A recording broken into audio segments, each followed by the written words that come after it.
Masu kallon mu barkanmu da warhaka, barkanmu da sake kasancewa wannan lokaci. Yau dai zan mana bayani ne akan yanda zaka ko kuma zaki iya haɗa 3D logo da wayar hannunka wato Android phone da wasu application guda biyu a cikin 'yan mintuna ƙalilan kuma cikin sauƙi. To bari dai mu koma kan wayarmu. Abu na farko za mu shiga Play Store ne. Mun shiga Play Store sai ku yi searching na logo design. Wannan na farko shi za ku taɓa, logo maker ɗin nan. Ni na riga na installing ne already. Yanzu ya nuna mun open, amma wanda bai installing ba dole sai ya tsaya installing tukunna. Sai ku yi back sai ku zo ku ƙara searching na Pixel Lab. Shi ne wannan na farko. Yau ga shi ne, shi ma na riga na installing ne. Yanzu no need of in tsaya in yi wani abun nan.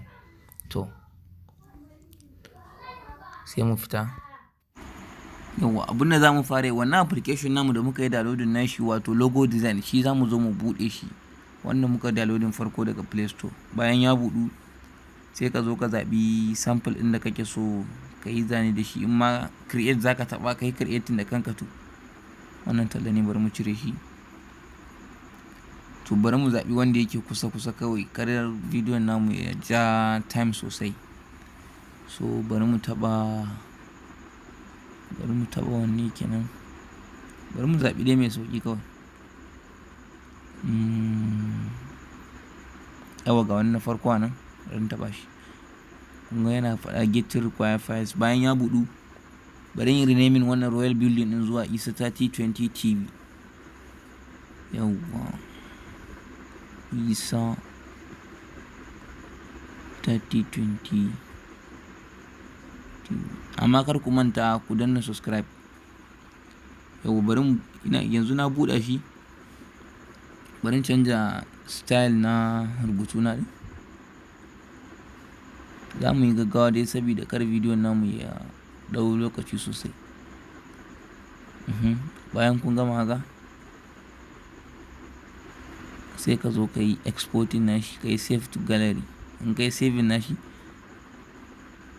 bayan ka yi saving nashi sai ka fita a wannan application wato logo design.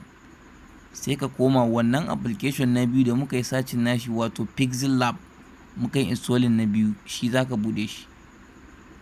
Bayan ya buɗu, bayan ya buɗu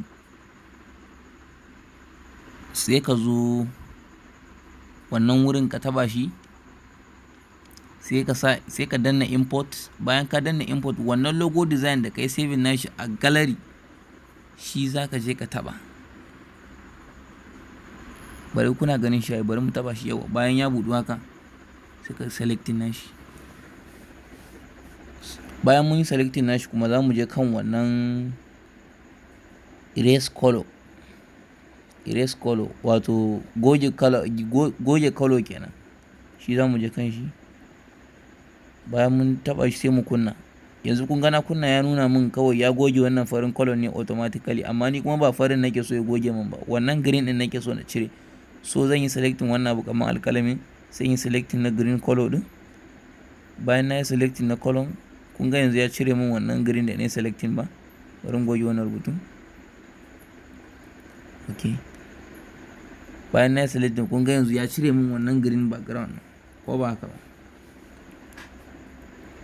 Sai mu je kan 3D shape. Sai mu kunna 3D shape. Kun ga yanzu ya kawo shi yana cikin form na 3D kenan. Za ka iya ƙarawa, za ka rage, sannan za ka iya juyawa har yanzu. Za ka iya juya shi karan kanshi wannan logon naka ne.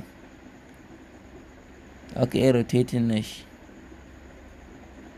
Bari dai mu yi da sauri saboda kare ɗau mana lokaci sosai. Bayan ka gama duk abin da za ka yi nan, sai ka danna wannan good ɗin. Bayan ka danna ya riga ya hau kenan. Sai background da za ka ɗora kuma. Wannan background da za ka ɗora ɗin, bari mu ƙara. Na ga bai zo na daidai ba, shi yasa yauwa zan bar shi a haka. Bayan na shiga wannan 3D rotation, rotate ɗin nan. Rotate ai wato juyawa ne. To bayan mun shiga wannan rotate ɗin saura maganin background kuma za mu danna image. Idan ka danna image iya background da yake cikin wannan application ɗin zai kama, amma ka danna from gallery kuma shine za ka je ka ɗauki wanda ka yi downloading kenan. Yanzu ni akwai wanda na yi downloading, shi zan nemo in using da shi.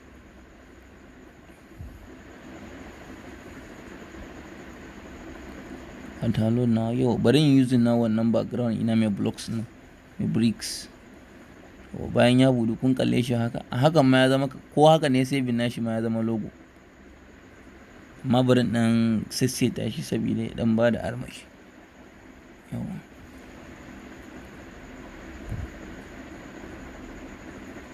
Yawwa.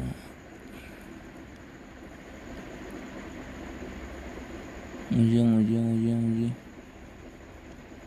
Dan jujjuya shi da wannan 3D rotate ɗin nan.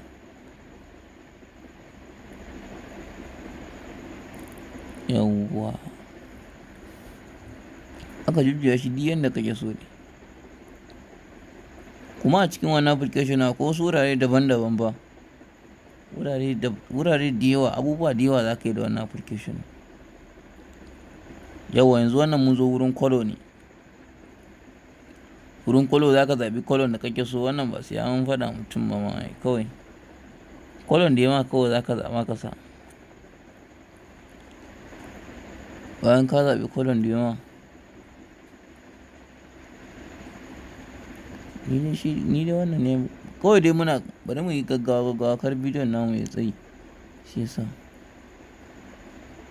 Shaf. Bayan ka gama sa color naka sai ka zo kan export. Sai ka danna export image, sai ka maida shi wannan wurin default ɗin nan, sai ka maida shi high. Sai ka taba. Bayan ka taba sai ka yi save to gallery. Shikenan ka riga ka yi.